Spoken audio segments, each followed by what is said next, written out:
ஆட்டோக்காரர் சொன்ன ஒற்றை கருத்து அறிவாலயம் வரை சென்ற விஷயம் தீயாக பரவும் வீடியோ. ஆட்டோக்காரர் ஒருவரிடம் நிருபர் அரசு பள்ளியில் மாணவியை ஆசிரியர்களே சேர்ந்து பலாத்காரம் செய்திருக்கிறார்களே, இது பற்றி உங்கள் கருத்து என்ன என்று கேட்க, அந்த ஆட்டோக்காரரோ, ஆசிரியரை நம்பித்தான் பிள்ளைகளை பள்ளிக்கு அனுப்புறோம், ஆனா ஆசிரியரே இப்படி நடந்துகிட்டா எப்படி, மொத்தத்துல ஆட்சி சரியில்லை, திமுக ஆட்சிக்கு வந்தாலே இப்படித்தான், என் அனுபவத்துல நான் சொல்றேன், இந்த ஆட்சி இப்படிதான், அப்பா போய் மகன் போய் அதேதான் தொடர்ந்துகிட்டு இருக்குது. முதலமைச்சரை பார்த்து யாருக்குமே பயமே இல்ல. முதலமைச்சர்னா முதல்ல பயம் இருக்கணும், ஆனா இந்த ஆட்சியில முதலமைச்சரை பார்த்து யாருக்குமே பயம் இல்ல. ஏன்னா நம்ம பேசுனா பதவி பறிபோயிருமேங்கிற பயத்துல இருக்கிறாங்க. 5 வருஷத்துக்கு முன்னாடி இந்த ஆட்சி எப்படி இருந்துச்சு என்று பட்டென போட்டுடைத்து மொத்த திமுக கூட்டத்தையும் அதிர்ச்சியில் ஆழ்த்தி இருக்கிறார். பெண்கள் படிக்கும் பெண்ணுக்கு பாலியல் வன்கொடுமை பண்ணியிருக்காங்க 3 ஆசிரியர் சேர்ந்து. அந்த மாதிரி பாக்குறீங்க, எப்படி பாக்குறீங்க? அது ஸ்கூல்ல வாத்தியாரை நம்பிதான், ஒரு குருவை நம்பிதான் அனுப்புறாங்க. அதுக்கே பாதுகாப்பு இல்லாத அரசு. இப்ப அரசாங்கம் முதல் சரி கிடையாது. ஃபர்ஸ்ட் என்னன்னா அரசாங்கம் சரி கிடையாது. அரசாங்கம் சரி இருந்தால் அவங்க பயம் வரும் வாத்தியார்களுக்கு. ஐயோ இந்த அரசாங்கம் நம்ம வேலையை எடுத்துருவாங்க, நம்ம உள்ள பிடிச்சி போட்டோம்.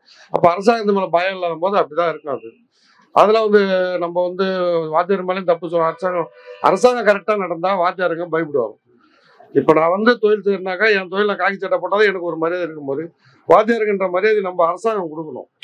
சட்டை போலன்னும் போது போலீஸ் என்ன பிடிக்கும் போது போலீஸுக்காரர்களுக்கு அந்த பவர் கொடுக்கணும். வாத்தியார்களுக்கு பயம் வரணும். வர வைத்தாதான் அந்த எல்லா இடமே, இது மட்டும் கிடையாது, நிறைய இடத்துல இப்போ நடக்குது. நான் பொதுவாக சொல்றேன், முதல்ல அரசாங்கம் சரி கிடையாது. அதை அவரு மாத்தணும். அவர் சும்மா விட்டுட்டு அவர் இஷ்டத்துக்கு பண்ணிட்டு இருந்தா அந்த ஆட்சி வந்தாவே அப்படிதான். ஃபர்ஸ்ட் என்னுடைய கருத்து, என் வயசுக்கு நான் பார்த்துட்டேன்.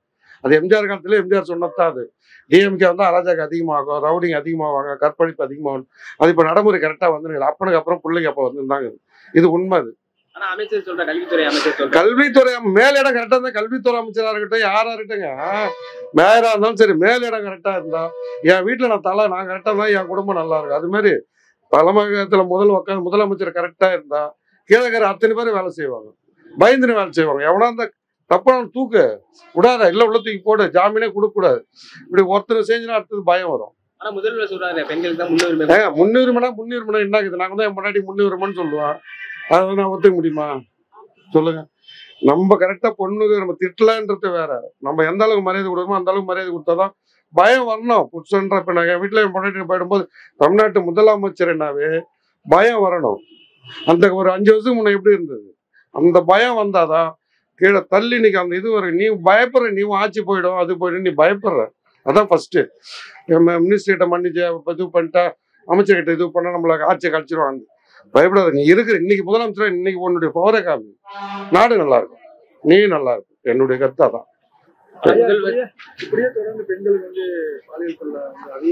நிறைய ஆகிட்டு தான் இருக்குது. இப்ப பிட் நிறைய தான் வருது. கஞ்சா பூந்தமல்லில பார்த்தா கஞ்சா, போதை பொருள் நிறைய எனக்கு தெரிஞ்சு சின்ன சின்ன பசங்க தான் இப்ப விற்குது. ஏன்னா அதுங்களுக்கு கேஸ் கிடையாதுன்றதுனால அதை நம்ம தடுக்கணும். அது போலீஸுக்கு பவர் கொடு, உன் பவரை எடுத்து கொடு. உனக்கு அதை விட வேற என்ன வேலை இருக்கு? அதை கொடுத்தினா போலீஸுக்கு பவர் கொடுத்தா ஆட்டோமேட்டிக்கா எல்லாமே நடக்கும். என்ன பார்த்தாலும் பசங்க நல்லா கெட்டு போகாது. இப்ப தலைமுறை, இந்த தலைமுறை எப்படி இருக்கா, இன்னும் போக எப்படி இருக்கும், அதுக்கு அவங்க தான் வழி காட்டணும். நான் முதல்வர் பாலியல் வன்கொடுமை பண்ணீங்கன்னா நாங்க ஆயுள் தண்டனை, தூக்கு தண்டனை சட்டசபையில அறிவிச்சிருக்காரு. அது சட்டசபையில அறிவிக்கல, அது எல்லாம் நாங்க தான் சொல்றோம். நான் நினைச்சா நீங்க மலை ஏறிடுவோம், அது ஏறிடுவோம், அதெல்லாம் கிடையாது. அறிவிக்கிறது பசி பவரை கொடு.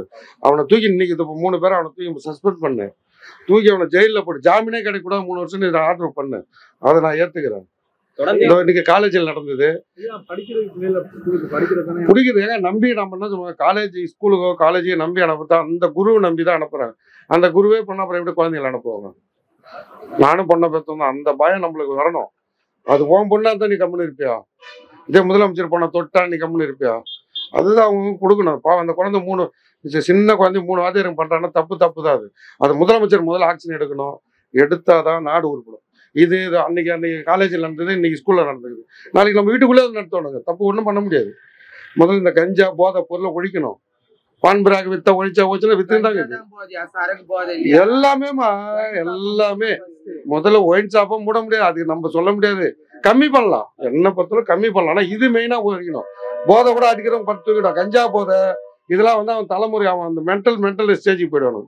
ஏன்னா நான் கண்ணால் நிறைய பேரை பார்க்குறேன். அவனுக்கு அந்த மாற்றணும். இதெல்லாம் மாற்றினா ஆட்டோமேட்டிக்காக முதல் மேலிடம் கரெக்டாக வந்தால் எல்லாமே நல்லா இருக்கு நண்பா.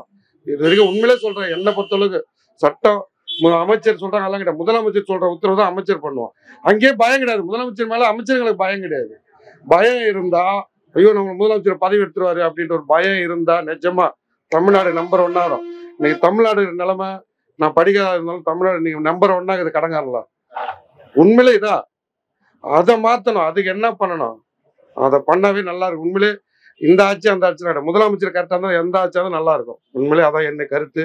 உண்மையிலே வாழ்க தமிழ்நாடு.